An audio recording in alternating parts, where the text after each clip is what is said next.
Inilah akibat membuat gel usus ini berlebihan. Jangan sekali-kali kau gunakan gel usus ini terlalu banyak.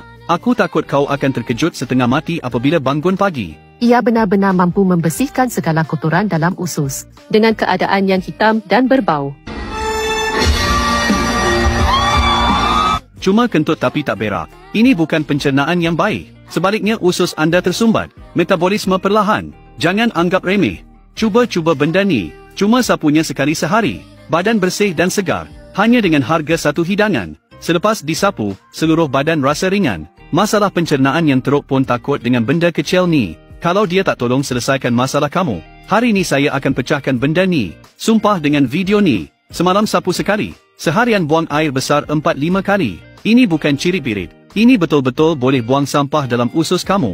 Malah hitam dan busuk. Cara dia mudah je. Benda ni boleh dikatakan terkenal dalam kalangan ramai. Terutama sekali bagi mereka yang perit nak buang air besar. Tak lancar pencernaan. 2-3 hari atau 4-5 hari baru sekali pergi tandas. Atau kena mengepam setengah jam baru boleh keluar. Cuba Lydia. Tolong seimbangkan fungsi pencernaan. Lancarkan buangan. Bagi yang air besar keras dan sedikit. Susah nak teran. Usus tersumbat. Najis lama tersimpan. Malah perut buncit dan sakit. Badan kurus tapi perut besar. Kena berhati-hati dengan kelemahan fungsi pencernaan.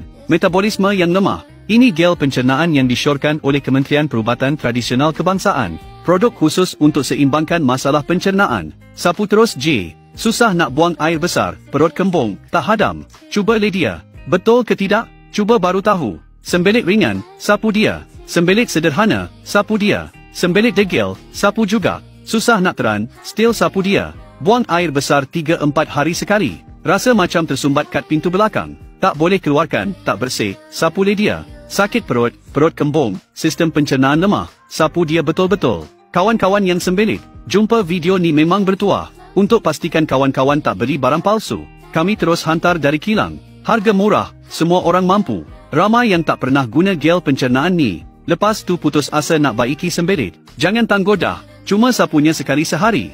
Boleh seimbangkan di rumah. Klik pautan di bawah video untuk maklumat lanjut. Sebab jual murah sangat. Ramai orang terus sweeper.